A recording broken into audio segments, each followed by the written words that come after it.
Hey everyone, this is Paul with the Bloodline Podcast, Precision Hunting Supply, and I've got some very dear friends with me today. Pat and George from Trophy Hunts of Sonora, an outfit that I've been guiding for I think about 5 years or so, 5 seasons at least. I've been having a blast. They run a first-class operation. I love few things more than going down to Mexico and harvesting Coues Deer with these guys. Pat and George, welcome to the Bloodline Podcast. Oh, thank you for having us. Thank you. Thank you for having us, Paul. We've known each other for a number of years. I retired from the fire service in 2017 and started guiding full-time right away. And that's just about the time that I met you guys. You guys were also guiding. Of course, you had your operation, Trophy Hunts of Sonora, working there in full swing. You were both employed, gainfully employed at the time. You've since retired, but you've had this operation for quite a while, and that's how I met you. And not long after we met, you all graciously invited me to come and work for you down there in Sonora. Welcome to the podcast. I'm really excited to have you on. Tell us a little bit about Trophy Hunts of Sonora. Well, I'll start off with a little bit of history on my end. I got invited by some friends a while back to go, this was about 15, 16 years ago, to go hunt in Mexico. And I was kind of leery of going down there. And George still gives me a hard time because I took my most inexpensive rifle, inexpensive binoculars, because I figured I'd have to leave them down there. Yeah. And after that first season, I came back and I said, man, I've been missing out along. This is great. This is a great experience. So the following year, I was asked to guide down there, help them guide down there. And then 2-3 years later, they offered us an opportunity. George and I take over the business, and that's where it all started. I know George has been going down there a lot longer than I have. So what year was that you went down, Pat? Sure, 50. I don't even know what year are we right now. What 20? I probably went down there 2010, 12, something like that. Yeah, it's been quite a few years. I think it was 2012 when you first went down on it with us. Yeah, and you've been going down there since when, George? I've been probably going down there for 30 years. I used to guide for other outfitters, and then I started working with Ernie. Mm-hmm. And I worked with Ernie for a long time. And then when Ernie decided that he wanted to, quit outfitting, and he offered the opportunity for me and Pat to take it, kind of, keep it going. So that was about in 2012 or 2013 when we started actually Trophy Hunts of Sonora. So, yeah, great operation, first class. Tell our listeners a little bit about the operation. Tell them what you got going on down there.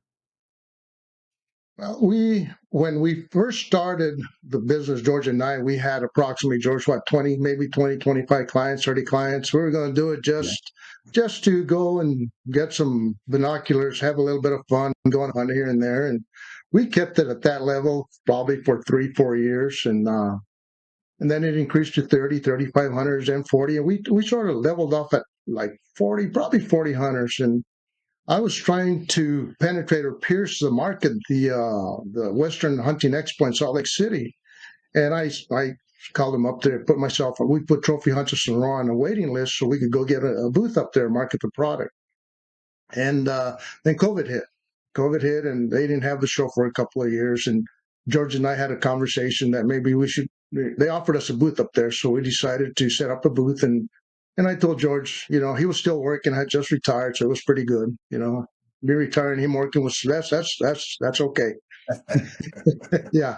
And then I told George, if we get 2 or 3 clients, that'll pay for the cost of going up there, paying for the booth and all that stuff.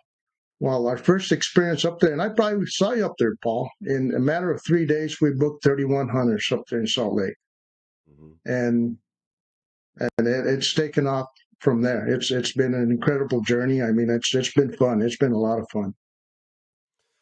When I was first introduced to you, the gentleman who introduced us said that you two were the greatest Coues Deer hunters he's ever known, and I thought that was a hell of a compliment. And as long as I've known you, I'd have to say that's true. You guys are incredible Coues Deer hunters. Your operation, again, is first class. And, man, exciting super exciting, super fun. Everybody who goes down loves coming down, and you have a very high return rate. So a lot of the clients we go down with every year have been there year after year after year. And it seems like there's a small percentage of hunters coming for the first time, but a large percentage of return customers. Well, yeah, I mean, we did some numbers here a couple of years ago, and about 72 to 75 of the clients we get are return customers. Mm-hmm. And this year was incredibly high. We had like a 92% return ratio Wow. on the customers coming back. So that limits us on the new clients we can take out there. Yeah. And we've been fortunate. We're totally booked for 26, and I think we're probably at the tail end of 2027. So we're fortunate in that regard. Yeah. And you know what makes it kind of interesting for George and I? We're Coues fanatics. I mean, I've done a few seminars here and there, and part of my seminar is, if God gave me the opportunity to hunt one animal the rest of my life, it'd be Coues whitetail, hands down. There's not even a close second. And I don't know about you, George. I think you feel the same way. Oh yeah. Yeah. If there was only one animal to hunt, that would be Coues Deer. Yeah. Yeah. As an outsider looking in, I'd say Coues deer hunting runs in your blood. I mean, it's clearly part of your identity, who you are, your passion for it seems, unparalleled when you talk about hunting other species. But Coues deer is I grew up in clearly your. southern Arizona, so I've been hunting Coues Deer.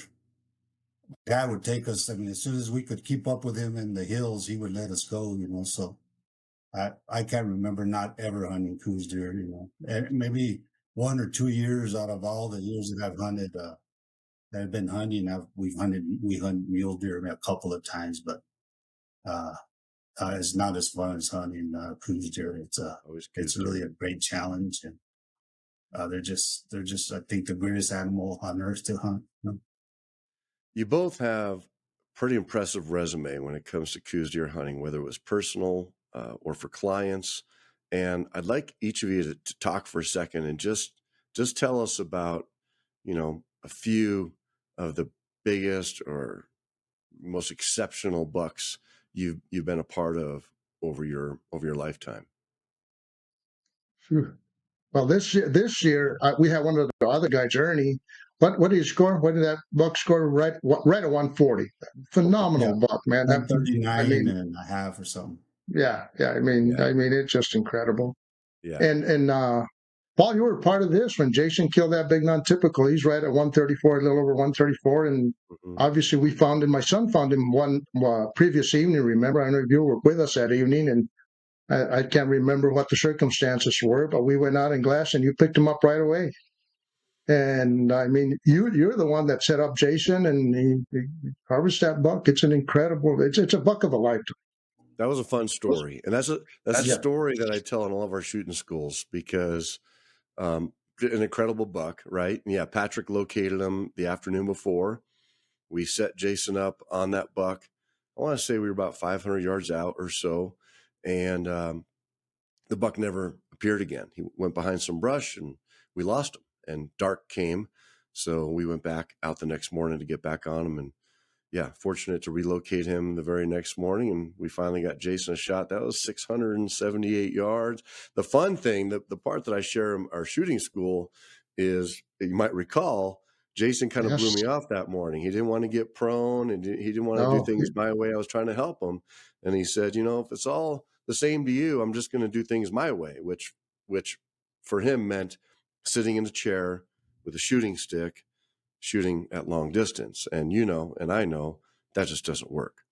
A guy can get lucky every now and then, but no one's going to be consistently accurate like that. And well, he missed a couple times, and you looked over at me and because I was backing off, right? Because he asked me to back off. So I was just sitting there watching, and it was going to be a shit show if somebody didn't do something. You looked over at me and said, "Would you please help him?" So I Yeah, did. I asked, remember, please set him up, Paul. Set him up your way, and it worked. I remember I walked over to Jason. He goes, "Tell me what to do. I'll do whatever you say." And I said, "Well, get down prone for starters. Get down prone." And we used your bedroll, right? The stackable accordion bedroll as a first point of Yes, remember that? contact. Yeah. And I still have that photograph of him from his kill position that we use in a lot of our shooting schools and other marketing. So it's a classic. It's a classic picture, a classic buck. He was 134, you said? 134 and change. Yeah, Yeah. he's right in there. Just an incredible buck. That was an exceptional animal. I got to be a part, while we're talking about it, just segue into Jason's buck a year after that. Right. And I think you have him right behind you. I think that's the I'm replica you right have behind me you. here. We've got the Yeah. replica in our store over there in Mesa, but just another exceptional buck, this bladed buck, a crazy looking deer that got me super excited. That was, super fun as well. And Jason's been a very, very lucky hunter over the years with Trophy Hunts Yes. Sonora. Thanks to Yeah. Trophy Hunts of Sonora. And just to interject, I mean, we saw some of his offspring in that ranch here about 2-3 years ago. We saw Mhm. similar characteristics. The genetics are still there, just a smaller frame buck. So I think Yeah. when we find him again in the next year or so, he's going to be the same quality as Jason's buck. Yeah, I didn't go to that ranch this year. I don't remember if I went last year, but I know that I've asked everyone, have you seen that genetic again? Are you seeing that genetic Yeah, around? I'm really they're in curious there. about it. It's so unique. Yeah, I've seen it one other time hunting in there, but I just ask everybody every year, are you seeing that genetic anymore? It's just this flat bladed. We'll put the photos up and add some B-roll, but yeah, really cool looking buck. Keep going, keep going. What are some of the more Yeah. memorable bucks you've And taken? George, you had that same year. You had that great buck at the other ranch. Remember? Yeah, we one of our other ranches we killed. I think it's like a 6x5. I mean, it looks like a picket fence on one side, and that buck scored like 134. Yeah. And it's just we saw that buck from way off, and we all thought it was a pretty good buck. And then when we did get closer, I was like, "Holy moly, man!" I didn't even want to tell the hunter how big he was, But Right. after he killed him, we were like, "Wow!" And we walked up to him. There was no ground shrinkage. Yeah. Ended up like 134 Boone Crockett and Yeah. gross score, but he's just another buck of a lifetime, just a incredible deer. It's kind of hard to believe that they can grow that big sometimes when you walk up to them. I know. And yeah, and thanks to you guys, you've made a lot of dreams come true over the years with some just legendary bucks. Not uncommon to take a handful of 120s in any given season, a couple of 130s, and man, every once in a while, thanks to you guys, you're tickling 140. I mean, it's just crazy what we're able to accomplish down there some seasons. It's just And it's an I incredible want place to live. to give credit where credit is due as far as, we're talking, go back to our repeat customer. We have a pretty good, what guys that always want to come back. And a lot of that has to do with our guides. We have Our some great guides. guides. We have, Yes. guys like you, Paul, and we have Vince Martinez and Jack Anderson and Larry Duke and The Duke all boys. our other guys. They're just we have some really quality guides, and besides being great guides, they're great people, and Yeah. and I think that has a lot to do with our guys that want to come back and our high return, because these guys they become friends, and a lot of our other guys have become really good friends with their clients and stuff. And same as me and Pat, we have guys that are now long, they'll be friends for the Friends. rest They of our become lives. friends. Good Yeah. We have friends. a guy in Utah, Russ. He's been Mhm. hunting with us for like 6 or 7 years, and he was scared to come down, and now he's become a great friend. We go hunting together. We just got back from a hunt in Texas. Mm. He's just a great guy, and just so We got Mike and I the just boys over at want to, Concordia, regulars. yeah, Yes. yeah. So Yeah. our guides are a big part of our Yeah. success. So Yeah. And just that's want to why we're make sure successful. they get the Yeah. Yeah. I mean, hey, That's yeah. while we're on amazing. the subject, let's talk about Vince for a second because he had a stellar season this past year. We're calling it the 2025 season because we did this in Yeah. January. But it seemed like Vince just had one giant buck after another, after another, after another. I was Yeah. very, very envious. Yes. Yeah. It's very, very good at what he does, and we are lucky to have him as our guide down in Mexico. I mean, Tell us Yeah. about some of the bucks he took this year, if you can recall. uh, We have a He was client. with me on the first week. He took a buck that scored, I think, like 122, Mm-hmm. and then on that same week, that's when we killed that. Ernie, it was actually Ernie was a guide, killed that one about that 140 buck, and then I had a client to kill like a 113. Anyway, we ended up killing some great bucks on that week. That first week was just outstanding, you know. And then Vince went on. I think on the second or third week, he killed that one with I can't remember his name. Dean. With Dean, yes. Dean. Dean, That's yeah. And right. that thing Yeah. got some long tines. That's a That's beautiful just a buck. big old typical buck, just like a 120 buck, just a beautiful, beautiful buck. Mm-hmm. Yeah. Mm-hmm. What a great trophy for Dean. You Oh, know, no. Oh my what a gosh, yeah. great client for you. Great guy. Yes, yeah, You know, yeah. tries hard. Doesn't always have the best luck, but he works hard, and then he gets a slammer buck. Very happy for He's a him. good guy.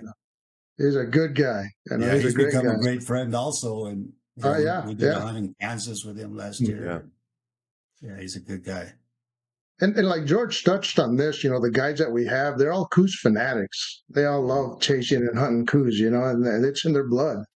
Yeah. And I've mentioned before, it's almost like a cult. Coues hunters is almost like a cult. You can be in a group of 10, 15 guys, and you can almost sense, feel, and look who the Coues hunters are. Mm-hmm. I mean, it's that obvious to me. Yeah. And we have a passion. We connect immediately. When I talk to another Coues hunter, it's like I mean, it's like blood brothers. It's insane, yeah. But that's what makes it fun. Well, let's assume for a second that some listeners may not know what a Coues deer is, or maybe they've heard of it, but let's just kind of recap. But it's a subspecies of a white-tailed deer, which is the most popular big game animal in the United States of America, at least. And there's millions of whitetail enthusiasts across the country. And the Coues deer is just a desert variety, a desert subspecies of the white-tailed deer, and exactly like a whitetail in every other way, shape, and form. Just a little bit smaller body. I think the racks are, you know, equally proportionate. Whether we're talking about, you know, north woodland whitetails or eastern whitetails, man, the Coues deer producing 100-inch, 110, 120, 130-inch racks. And they behave just like a whitetail. One of the, you know, I grew up back east hunting whitetails, and something I always talk about when this kind of things comes up is growing up, I learned about hunting whitetail reading books and magazines, and and then when I'm out in the woods as a young boy with my dad, you might see a scrape, you might see a rub, you might see where some bucks were fighting in the leaves. Maybe you can kind of pick up and read the sign and say, okay, maybe a buck was chasing a doe through here or breeding through here, but some activity was going on. But you're always looking for sign in the leaves, in the mud, in the snow. And it's very, very rare, at least it was for me in those dense woods back east of upstate New York, to actually ever see an animal do that kind of thing. I mean, like one time I saw a buck mount a doe. You might see a scrape or something, but encounters are so very quick and so very rare.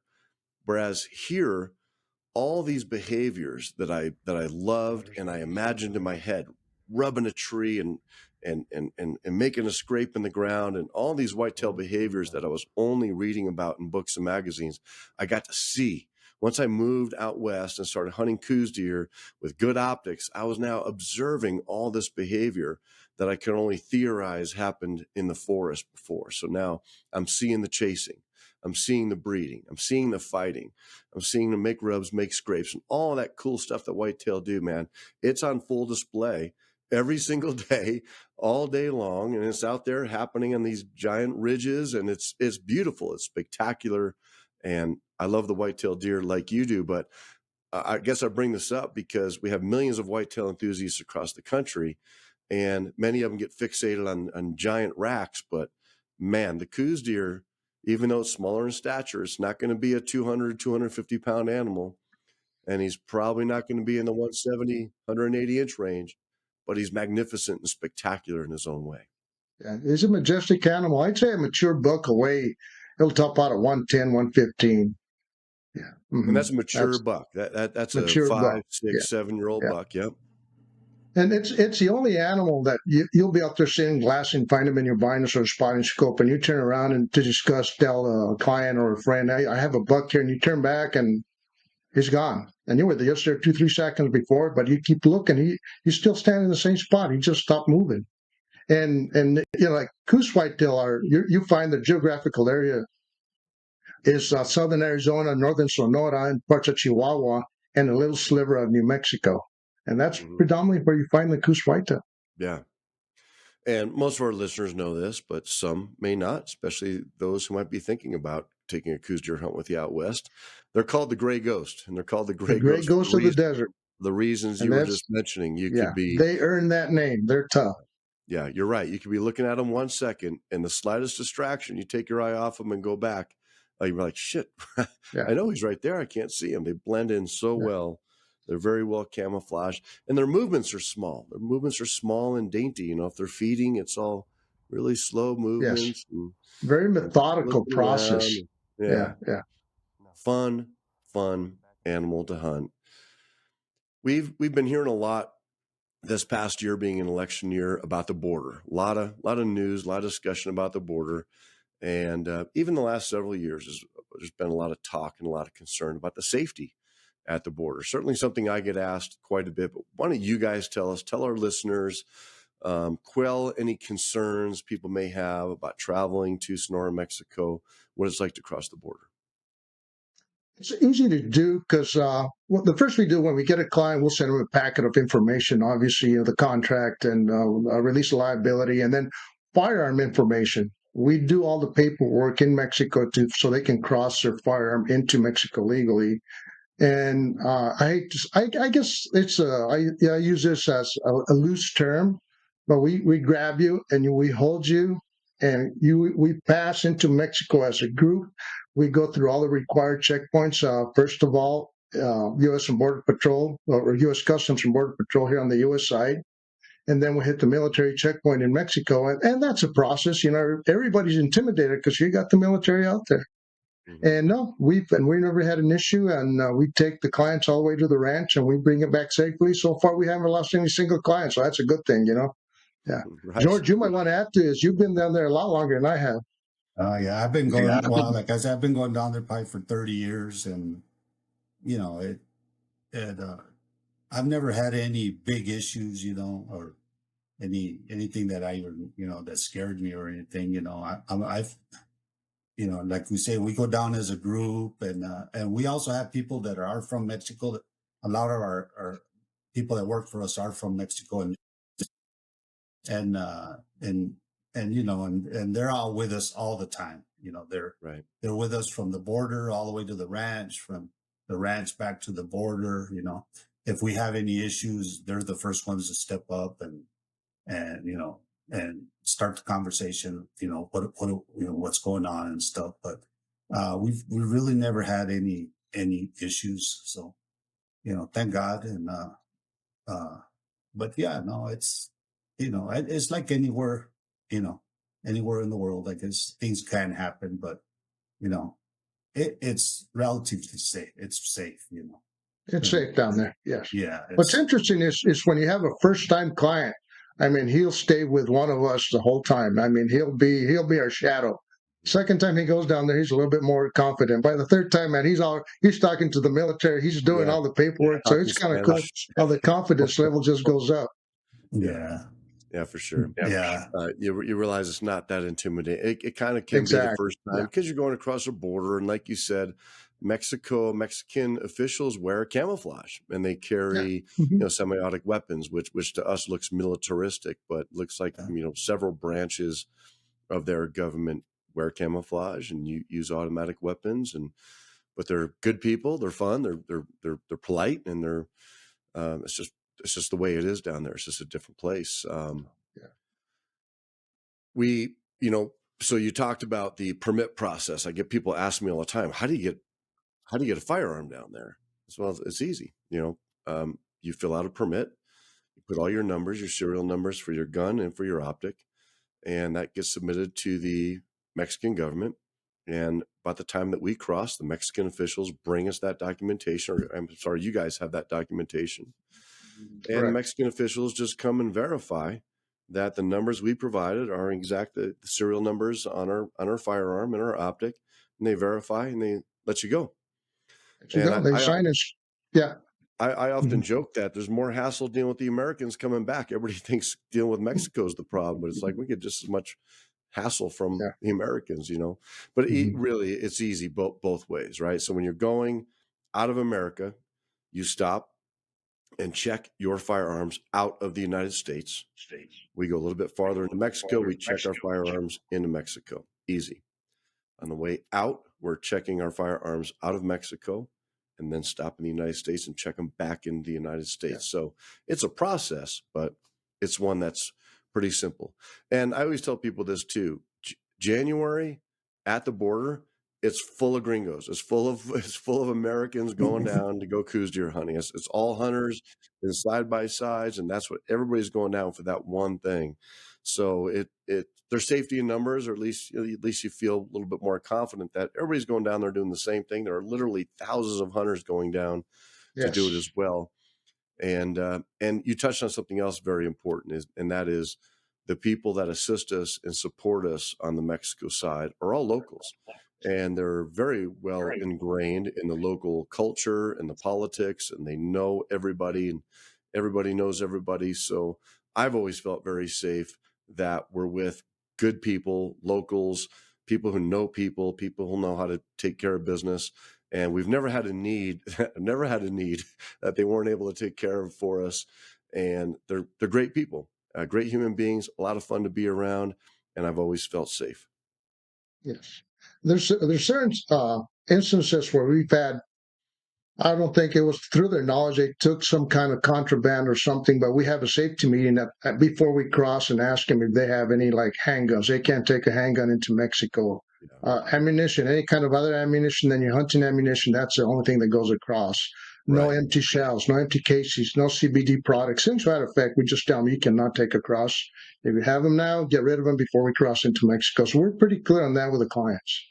Yeah. Yeah. You can't have a handgun, and that's a big one. That's a big one for Americans because Oh I yeah. know Mhm. I know some guys that have handguns stuffed in places they don't even remember, and that can Mhm. become a problem for a guy. It's a lot easier to cross with a 7 mag ammo than it is with a 223. 223 is Yeah. considered Oh yes. 5.56. Yeah. Mhm. 223 is military grade ammo as far as Mexico is concerned, and the only people that have that are the military and the bad guys. So you're not the military, so they assume you're a bad guy, and that's not a good thing. So I got to Exactly. go Yeah. through my vehicle. Or the 223 5.56 is Yeah. immensely recreational here in the United States. So I always go through my truck. I go through my side by side and make sure I don't have any of that contraband, as you called it. I don't want to make sure I don't have a handgun in there, and I don't have any 223 casings laying around. Other than that, it's straightforward, it's Very simple, straightforward. it's easy, and we get down there one way or another, and we get back one way or another. Sometimes we got weather, sometimes we got mud in the truck, sometimes we got other things to contend with, but it's always a lot of fun, and it's always well worth it. Right. And part of that packet that we send out to the client/hunters, we specifically tell them that they cannot take any kind of contraband. So, but we like to verify once they get here. George and I have a terminology that we have to sanitize our trucks, our side by sides, and our backpacks. Because you're always, when you're hunting or Yeah, guiding here in the U.S. side, you always take an extra ammo or casings, whatever. Yeah. yeah. Yeah. I think Mexico was 40 rounds, right? So 2 boxes of ammo, your firearm, as long as Hey, everything is checked in, and that's when I first go ahead, George, you touch on that. What was Yeah. When it used to be, you could take 100 rounds of ammo with you per gun. And then a couple years ago, it was 40. And then this last year, they changed it back to 100. So, oh yeah, and every year's rules change a lot down there. So we just kind of roll with the punches as they go sometimes. But uh, this last year, it was 100 rounds per gun. So yeah, you can take up to you 100. don't So have to take 100, but right, if you right, take yeah. Up 40, to. Mhm. yeah, I brought 40 because I thought that was still the rule, but I joke with our customers, our precision hunting supply customers, if you had a hair in your ass, you'd only bring one bullet. That's all you need. Yeah. One bullet. We're going to get it done. One shot ethical harvest. Nobody's ever taken me up on that challenge. But we still bring at least 40 rounds or so. But We got to And bring some few. clients, yeah, some of the repeat clients are happy that it's been up to 100 rounds because they leave a lot of lead in Mexico. yeah, right, no doubt. So you've got a handful of ranches. The operation starts up right around the first week of January, maybe the end of Yeah, December. I don't know quite what you yeah. do at the end of We've had December some then. hunts in December, and they've been very successful. But majority of the clients that go down there, they want to hunt during the rut, and the rut obviously starts tail end of December. George, you think? That Yeah, gets going, yeah. really First, going tail end or first first week. week of January usually. Yeah, Yeah, first week of January.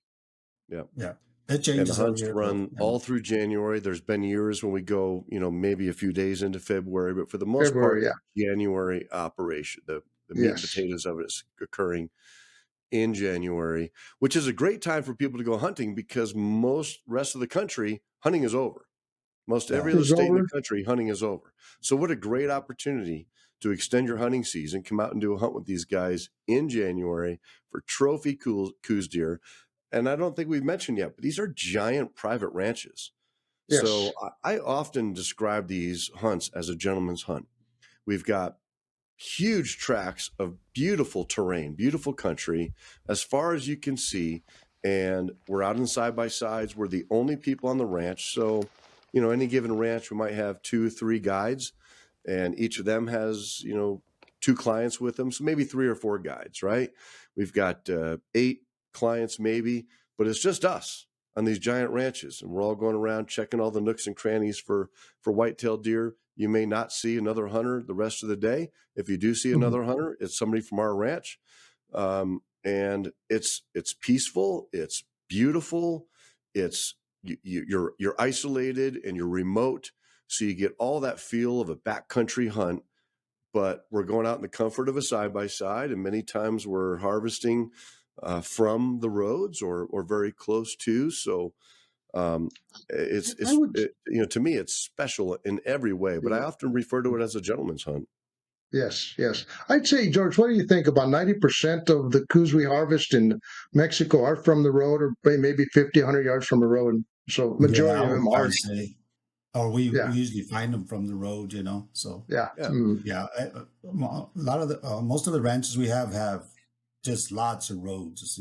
Almost every They're ridge working has cattle ranches. an Working old cattle road, ranches. or Right. Right. yeah, Hmm. they build their roads to build water holes or stock tanks and stuff. So so And it, it makes it really nice where you go up one ridge and you don't see anything that you want to shoot there. You go down the next hill and drive up the next ridge and glass that one. So Yeah. it saves you, instead of hiking into a big canyon and where you end up having to spend the whole day in one big canyon, and if you don't see anything that you want to shoot, then so you've lost that whole day. Where our ranches that have all these roads, you spend a couple hours in one spot and then you don't see what you want to see, and you can move to the whole different canyon, and Mhm. now you can see 3, 4, 5 different canyons in one day. So the odds of finding a good buck goes way up. Your odds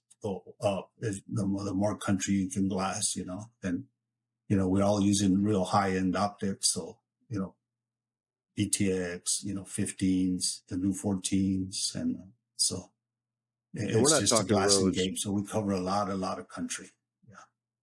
Yeah. And Spend it's all all a day in the glassing. glass. It's all a glassing game for Coues whitetail. Another thing we emphasize to the hunters is practice your long range shooting. I mean, practice, be proficient for shots. Yeah, obviously 300, 400 we can make them, but practice on some shots. Take some shots. Practice at terrain, taking 600, 700 yard shots. Because you see a trophy of a lifetime at 600, 700 yards, and you're proficient. Yeah, we're gonna let you take that shot. And that's where we come in. We're fortunate to train a lot of the shooters that go down with you guys, and we love doing Yes. that. I often consider it and call it the Super Bowl of long range hunting. Challenging terrain, steep, big country, right? you're not getting over there today. So you're taking that shot from where you stand. And like you said, George, that could be 5, 6, or Pat, 700 yards. And you want to be ready. We've got systems. You have systems. We have systems that are capable of that. And with a little bit of training and a little bit of knowledge, we can get clients. We do it every year. Get clients to take bucks at ranges they never thought possible. Yeah, yeah. We've had quite a few clients that have gone to your class, your shooting class. Or I've been on it. I've been on your class 3 or 4 times over the years, and it works. It's a good class. But it's important, right? So we need guys Oh to my get down gosh. with the right caliber, right? A caliber that's going to carry enough kinetic energy for the ethical harvest of animals at extended ranges with optics. You need the right setup. You need a little bit of training.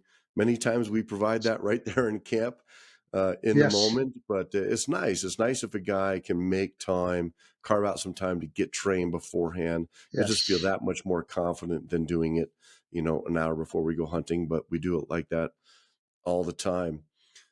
George, you were talking about the roads. I just wanted to touch on that because I'm painting this picture for our listeners of just how beautiful the landscape is, and it looks a lot like Southern Arizona, but I think it's even more brilliant than a lot of that pretty country in Southern Arizona. It's just taller and bigger and more vast. You picture public land in Arizona, and there's roads everywhere. And you're saying there's roads everywhere. It's not like Roads that. and There's like No, it's there's not one like road and that's cut, yeah. and you're able to glass, yeah. huge tracts of land. But it's not like there's roads around every corner, right? And there's plenty of It's like, access to all corners of the most of ranch. the major ridges will have, it is, I wouldn't even call them roads. They're more like trails, that Mhm. they'll go Yeah, in there one time with a bulldozer and, to build a stock tank. And then the road's never maintained again. So, but with our yeah, side by sides, a lot of those roads, we still are able to access those roads. So they're more of a trail, Sometimes you got to even look for them. You got to like, I know there's a road here somewhere, so, Yeah. or a trail here somewhere. So it's just, for we were able to access them with our side by sides, and it's not like, no, it's not like a city where there's roads everywhere. No. Just right, most right. of the major ridges, or where they, 'cause they build Mexico. They build a lot of stock tanks. They put a lot of stock tanks on their ranches. So yeah, Yeah. which it benefits us in the end. We can access different canyons because there's a road there that went to a stock tank at one time. So, and most of the time they build the road on top of the ridge. Right. So you're already up on top, and you just walk off the side and start glassing. So it makes it really It's nice. such a fun adventure. You never know Yeah, it what's is. going to be around the next corner. Oh The my next gosh. Yeah. glassing session. Yeah, It's always so exciting, man. And it's like You yeah. that just all don't know. That's day, every day, till the hunt ends, man. It's Yeah, that's a crazy. great thing about Mexico because like you said, it's just us. The ranches get hunted a couple of times a year, maybe at the most, and there's just Yeah, we have you always we have have the ranches. you always Yeah. have the Hmm. feeling that you're just going to see, you know, a giant. There's always that Yeah. feeling that there could be a giant in this canyon. Yeah. And we find them sometimes. So Find them a it's lot. just an exciting place to hunt. Yeah. And I Yes. think other than this season in 2025, because we always like to converse, George and I converse and talk to the guys and stuff and see what stayed behind on the inventory list. And I know for a fact that some years we're not killing the bigger bucks. We'll see them once or twice and they disappear and they're gone. And we had a ranch where we saw a brood in there and we never killed it. He was probably in the 130 range. He's just a big non-typical.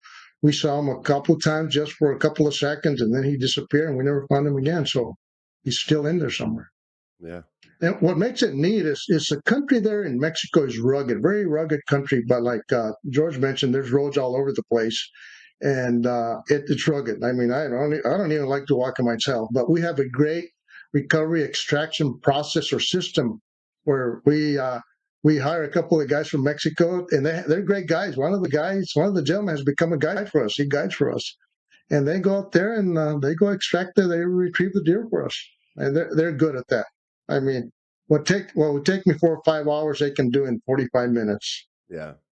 Yeah, these guys are Renee's made from incredible. different parts, man. He's Yeah, made from different Plus, parts. we also utilize the cowboys a lot on our ranches, where yeah, they'll go in hmm on because some of these canyons are huge, and Sheesh, we'll shoot a big deer country. across the canyon, and we'll cowboys there. A lot of times while we're there, they're kind of just on standby, and we'll call them, and they'll come, show up on their horse, and they'll come and extract the deer on the horseback, which makes it really nice because Yeah. he'll come and maybe it'll take him a couple hours, and then which if we went in there and have to pack this deer out, we're pretty much done for the day. Where we get the That'd be done cowboy in for the there, week. he'd take the deer Yeah. out, and a couple hours later we're back hunting again. Yeah. So Yeah. it makes it great. Yeah, and it's great on our knees too. Cowboys are a godsend, man. They sure Yeah. make Yeah. it things a lot easier. And a little tip to them goes a long way as far as they're concerned. They love it. And man, we have great food down there, right? Oh my gosh. I was going to touch on that. Yeah, go ahead. Yeah. I think, it's like I tell everybody, if you like Mexican food, you're going on the right hunt. If you don't, I mean, you should just reconsider and go somewhere else, because all the cooks are Mexican nationals. And you've been there, Paul. I mean, we provide all the food down there. Everything is provided, and I think that's what makes it attractive for us or for hunters to come with us. There's no hidden costs. There's no trophy fees. Nothing additional. Nothing. Else is involved. It's just a fee, and we provide everything from the gun permit, all the meals. I'd say we take 98% of the food from the U.S. side. About the only things we buy in Mexico are, what do you say, George? Bananas, avocados, and maybe sodas. And obviously, we buy Tortillas. not a lot. Yeah, tortillas. Oh yeah, we go through Yeah, tortillas. tortillas are Hmm. authentic. And we buy the beer in Mexico because that's another thing they sort of the Mexican officials don't like for us to cross beer from the U.S. or liquor and things like that. We just buy it in Mexico. Yeah. They, they, Yeah. they want you buying that down there. Yes. Hmm. So that's fine, right? Yeah. No, that's Gas, good. Yeah. gas sometimes too. Gas and food, they just have these arbitrary limits and we just Yeah. find out, you know. Sometimes they don't want you to take too much, but sure, makes sense. It's easy enough to get gas down there. It's easy enough to get some food down Yeah. there if we have Hmm. to, but we're bringing most of it. We're bringing most of everything. The clients are, with very few exceptions, correct me if I'm wrong, but they're usually staying in a ranch house. The ranch Yes. owner's home, and he's got extra space for everybody. Right. It's us guides that wind up out in the tents, out in the cold, but many times the clients are pretty comfortable. The client's pretty comfortable. Yeah. Well, most of the ranchers will vacate the premises, vacate the ranch house, and go. They usually have second home somewhere, and they pass the whole ranch to us, and we stay at the clients stay at the hunters stay in the ranch house. Like you said, Paul will stay in Kodiaks, and which are very comfortable. Yeah. Yeah. Mm. What else? What else about the hunt? What else about Mexico, Sonora, I Trophy don't know. Hunts of Sonora have It, we not touched I don't on? know. It's just an adventure. Every time, but right after Christmas, I get all. I mean, I'm excited about hunting Coues all the time, but right after Christmas, I'm just raring to go. We have a friend of ours, Rene, that helps us down in Mexico. A couple of years ago, he called me. We were talking on the phone, and he said, "Man, I'm ready to go to the ranch tomorrow." He said, "I'm ready to start guiding tomorrow." And I said, "Man, we still got like 4 days before we go down there." He was that anxious to get going the day we talked about going and starting to guide in Glasper Coues. It's a lot of fun, man. I mean, Everybody who goes down loves it. Everybody wants to come back. yeah, it's just a lot of fun. It's just a lot of fun, and it's good fun. I mean, it's just great. It's just great. I don't know. What do you say, George? What do you think? Yeah, it's just it's a hunt, but it's also kind of an adventure. You get to go into old Mexico, into the mountains of Mexico. You get to stay on these private ranches, and some of these ranches have been in the families for hundreds of years, and they're old ranch houses, old adobe ranch houses. Well taken care of, but it's just the atmosphere is just it's different, and it's like I say, it's a hunt, but it's also an adventure, and Hmm. the culture, the people, it Great just people down there. people are great down there, and it's just it's just a great place to go to, spend January when the rest of the country's, Oh my gosh. everybody's freezing up north, and Yeah. you go down there, the weather's nice, it gets cold in the mornings and the middle of the days are great, and it gets cool in the afternoons. But it is just it's a great place to go in January. But most of the rest of the country's done hunting. We're down there having a great time. So We're out there doing it. So how can people get Yeah. in touch with Trophy Hunts of Sonora? They just go and follow us on Instagram or Facebook. They can send us a message through there, or just contact us. Our phone numbers are throughout the web somewhere. And we're in the process. Is when we first started, we had a very very rudimentary website. Well, we're talking to someone right now to create a website for us, but we're all over Facebook and Instagram. Or have them contact you, Paul. You've sent some people our way, so that's great. Sure. Good point. You can contact us at Precision Hunting Supply. We'll put you in Mm-hmm. touch. We've got a couple replicas in the store from Trophy Hunts of Sonora, some couple of beautiful bucks, Jason's bucks. And we'll be happy to connect you. Otherwise, social media, Instagram, Facebook, that's Trophy Hunts of Sonora. This is Pat Romero and George Alcorta. Guys, thanks for joining me today. Yep. Thank you for having us, Paul. Is there anything before we go off the air, anything we haven't touched on, anything we need to share with people to encourage them to look us up and maybe come hunt down there with us? Just don't be hesitant. You got to do it now. It's safe in Mexico. We make sure it's safe down there. Things can happen, but we're very fortunate, very blessed. Nothing's really happened to us down there, and just go experience it. Go experience. You'll enjoy it. Like I say, this year we about a little over 90% of the clients are going back. So that in itself says something. Yeah. We're very fortunate. And you're booked up for 26, so you're booking into 27. There could possibly be cancellations, so people shouldn't wait a year to get a hold of you. Get a hold of you now, and get on the list, and at least know get that on you the have list. opportunities. Yeah, because we're probably booked for 27. Yeah. With our Already. returns, between our return customers and what we've already booked, we're probably booked for 27 also. So.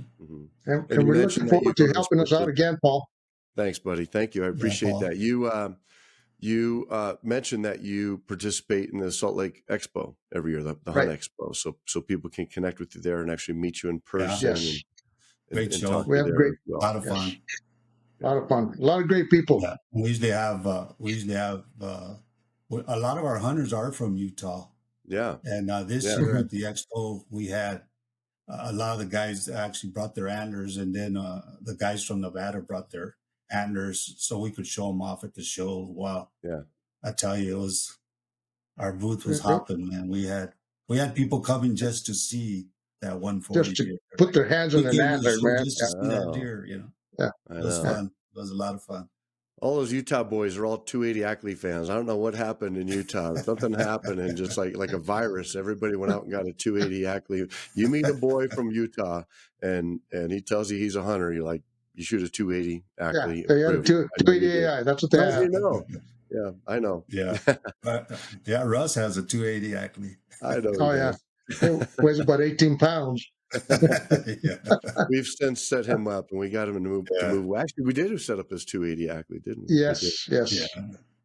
Yeah. Well, guys, thanks again for joining me. Great operation down there. I'm just so thrilled to know you guys and feel honored and privileged to get to hunt with you every year and take your clients out in the field and introduce them to Trophy Coues Deer hunting. So much fun for me. All right. Thank you, Paul. Thank you for having us. Thank you for what you've done for us. And thanks for your friendship. Been great. Hey, that's the Bloodline Podcast. If you like this podcast, be sure to like and subscribe. And I'm Paul with Precision Hunting Supply. Thanks for tuning in. We'll see you next time.